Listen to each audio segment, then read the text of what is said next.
প্রিয় উচ্চ মাধ্যমিক পরীক্ষার্থী, এডু ক্রিয়েটিভ চ্যানেলে তোমাদের ওয়েলকাম। আশা করি তোমরা সবাই ভালো আছো। তোমাদের সামনেই উচ্চ মাধ্যমিক পরীক্ষা এবং যাদের এডুকেশন সাবজেক্ট রয়েছে তাদের জন্য আজকের এই ভিডিও। এই ভিডিওতে তোমরা 24টি গুরুত্বপূর্ণ এমসিকিউ প্রশ্ন এবং তার উত্তর আমি তোমাদের সামনে ভিডিও আকারে উপস্থাপন করব।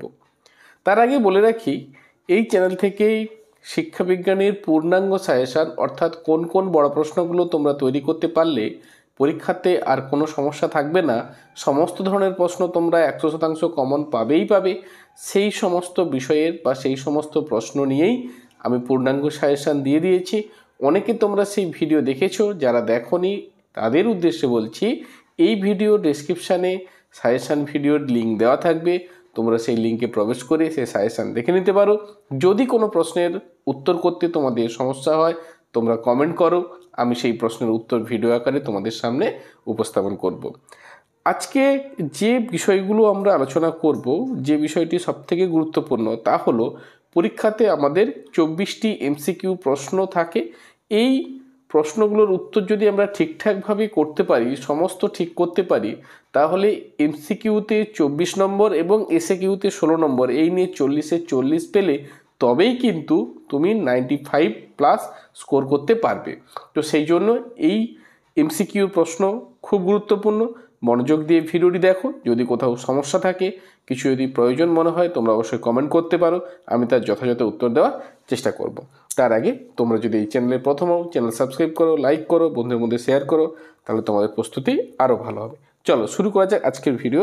প্রথম যে প্রশ্ন রয়েছে, শিখনের অন্যতম উপাদান হলো আগ্রহ, পরিণমন, মনোযোগ সবকটি।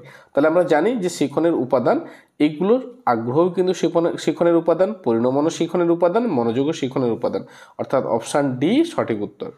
এরপরে ভাষাবোধের ক্ষমতা বলতে থার্স্টন বুঝিয়েছেন, অর্থাৎ থার্স্টনের যে প্রাইমারি মেন্টাল অ্যাবিলিটিস বা বহু উপাদান তত্ত্ব, সেখানে আমরা দেখতে পাচ্ছি ভাষাবোধের ক্ষমতা বলতে বলছে কি এম, আর, ভি, পি, অর্থাৎ যেখানে এম মানে মেমোরি, রিজনিং, ভি মানে ভার্বাল এবং পি মানে পাস। এখানে আমরা দেখতে পাচ্ছি যেটা ভি অর্থাৎ ভার্বাল, ভাষাবোধের ক্ষমতা, এইটা ভি দ্বারা বোঝানো হয়েছে। এরপরে দেখো 3 থেকে যে প্রশ্ন, বিশেষ মানসিক ক্ষমতা হলো প্রশিক্ষণযোগ্য, বিকাশশীল, বিকাশহীন, প্রশিক্ষণযোগ্য নয়। তাহলে বিশেষ মানসিক ক্ষমতা এটি কিন্তু প্রশিক্ষণযোগ্য, অর্থাৎ প্রশিক্ষণের মাধ্যমে বিশেষ মানসিক ক্ষমতাকে আমরা আরও উন্নততর করতে পারি। তো সেই জন্য এটি কিন্তু অনুশীলন সাপেক্ষ এবং অর্জিত হয়েছে।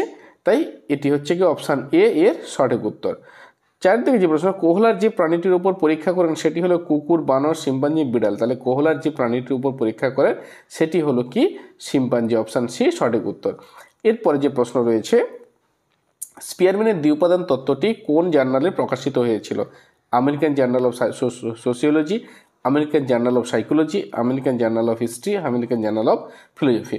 তাহলে এই প্রশ্নের সঠিক উত্তর option B, American journal of সাইকোলজিতে, আমেরিকার জার্নাল অফ সাইকোলজিতে স্পিয়ারম্যানের দ্বিউপাদান তত্ত্বটি প্রকাশ হয়েছিল। পরে পরিমাপগত তথ্য হলো মেধা, উচ্চতা, প্রবণতা, সেন্টিমেন্ট। তাহলে পরিমাপগত অর্থাৎ যেটাকে আমরা পরিমাপ করতে পারি, মেধা, একে আমরা কিন্তু সরাসরি পরিমাপ অর্থাৎ মনোবৈজ্ঞানিক পরীক্ষার মাধ্যমে আমরা পরিমাপ হয়তো করতে পারি, কিন্তু সেই বিষয়টি অনেক জটিল। বলছে উচ্চতা, আর কি আছে প্রবণতা, সেন্টিমেন্ট। দেখো সেন্টিমেন্ট, প্রবণতা এগুলো কিন্তু মনোবৈজ্ঞানিক অভিক্ষার দ্বারা আমরা পরিমাপ করতে পারি। তো কিন্তু উচ্চতা এটি কিন্তু আমরা খুব সহজেই পরিমাপ, তাই পরিমাপগত তথ্য কিন্তু এখানে উচ্চতা হয়েছে। এরপরে দেখো নমুনা উপর ভিত্তি করে নির্ণয় করা হয় স্ট্যাটিস্টিক্যাল প্যারামিটার কোনোটি। তাহলে নমুনার উপর ভিত্তি করে কিন্তু স্ট্যাটিস্টিক তৈরি হয়, অপশান এ এর সঠিক উত্তর। 8 থেকে যে প্রশ্ন, 7, 4, 7, 3, 4, 7 স্কোরগুলির মোড হলো 4, 3, 7, 21। তাহলে মোড বলতে আমরা কি বুঝি না, কোনো অবিন্যস্ত রাশিমালার মধ্যে যে সংখ্যাটি সবথেকে বেশিবার ঘুরে ফিরে আসবে বা পুনরাবৃত্তি হবে তাকেই আমরা মোড বলি। তো এখানে আমরা দেখতে পাচ্ছি 7 সংখ্যাটি সবথেকে বেশিবার এসছে, তাহলে এই সংখ্যামালার মোড 7 হয়েছে। এরপরে দেখো 9 থেকে যে প্রশ্ন, এএম কথাটির অর্থ কী? অ্যারিথমেটিক মোড, অ্যাজুমিন, কী হচ্ছে অ্যাজুমিডিয়ান, কোনোটিই নয়। তাহলে অপশান বি অ্যাজুমিন, এটাই হচ্ছে গিয়ে কিন্তু এর সঠিক উত্তর, যেটাকে আমরা কল্পিত গড় বলি। এরপর প্রাথমিক স্তরে জাতীয় শিক্ষানীতির একটা সুপারিশ হলো মিড ডে মিল, প্রাথমিক স্তরে বই পোশাক বিতরণ, নো ডিটেনশন পলিসি, সবগুলি। তাহলে প্রাথমিক স্তরে যে বিষয়টি সবথেকে গুরুত্বপূর্ণ 1986 জাতীয় শিক্ষানীতিতে, তাহলে নো ডিটেনশন পলিসি, অর্থাৎ কোনো শিশুকে তাকে আটকে রাখা যাবে না, কোনো শিশুকে ফেল করানো বা আটকে রাখা যাবে না ক্লাসে, তাকে পরপর ক্লাসে উত্তীর্ণ হতে দিতে হবে।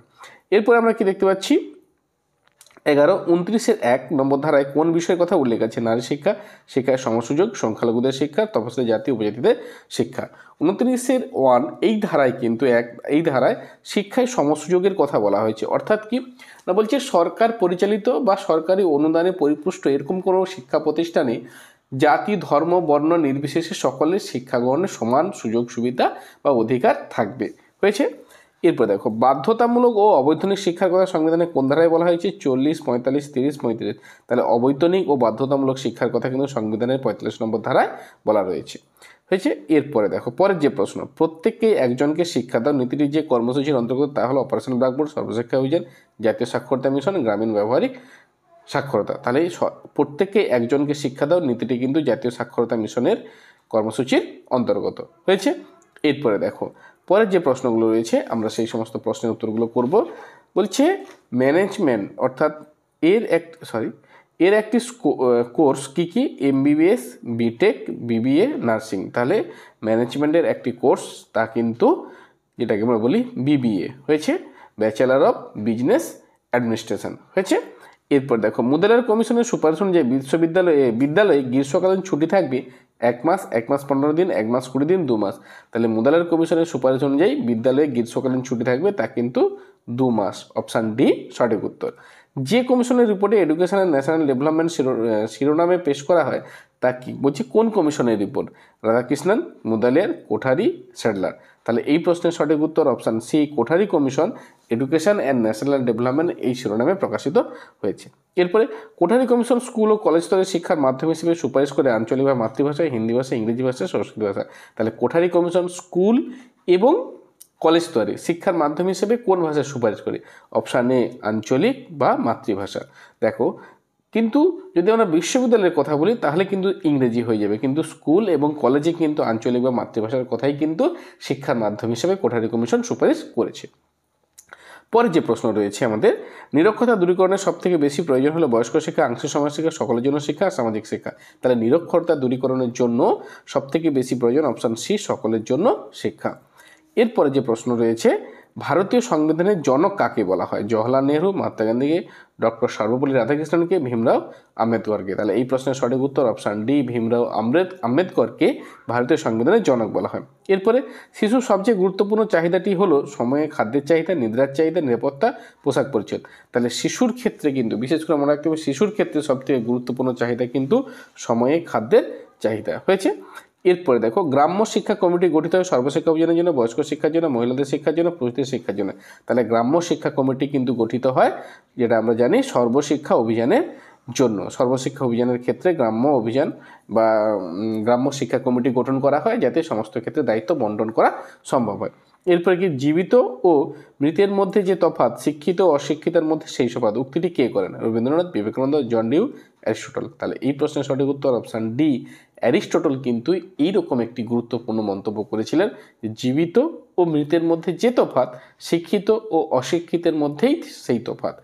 এরপরে দেখো যে প্রশ্নটি রয়েছে, বর্তমানে কম্পিউটারে ব্যবহৃত যে শিক্ষণ প্রক্রিয়াটি বিশেষ গুরুত্ব লাভ করেছে সেটি হলো কম্পিউটার সাক্ষরতা, কম্পিউটার সফটওয়্যার, ই লার্নিং আর ইনস্ট্রাকশন বাই কম্পিউটার। তাহলে এই প্রশ্নের সঠিক উত্তর অপশান সি, ই লার্নিং। এটি কিন্তু সবথেকে বেশি জনপ্রিয়তা বা গুরুত্ব লাভ করেছে। পরে জ্ঞান মানুষের মধ্যে নিয়ে আসে চেতনা, উপলব্ধি, মনোভাব, মানিয়ে চলার ক্ষমতা। তাহলে জ্ঞান কিন্তু মানুষের মধ্যে কি নিয়ে আসে? চেতনা। অপশান এ এর সঠিক উত্তর।